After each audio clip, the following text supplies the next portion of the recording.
Hello বন্ধুরা, চলুন দেখি আপনার পার্টনারের কারেন্ট এনার্জি কি ভাবছেন উনি। দেখি এই মুহূর্তে ফিজিক্যাল অ্যাট্রাকশন খুবভাবে আছে আপনার প্রতি, প্রচণ্ডভাবে ফিজিক্যাল অ্যাট্রাক্টেড উনি, ডেভিল এনার্জিতে আছেন। আপনার সাথে চান তো উনি রিলেশনশিপ ঠিক করতে, বাট এই মুহূর্তেও না উনি পেজের এনার্জিতে আছেন, যে কোনো কমিটমেন্ট ছাড়াই রিলেশনশিপে থাকতে চান।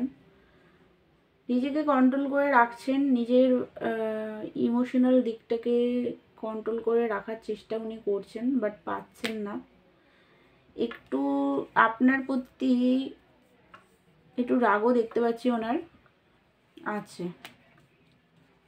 আর একটা কার্ডও এখানে চলে এসছে, লজিক্যাল মাইন্ডসেটে আছেন, হাইলি ইগোস্টিক আপনার পার্টনার, নিজেকে আটকে ধরে কন্ট্রোল করে রাখছেন, মানে নিজের ইমোশনালকে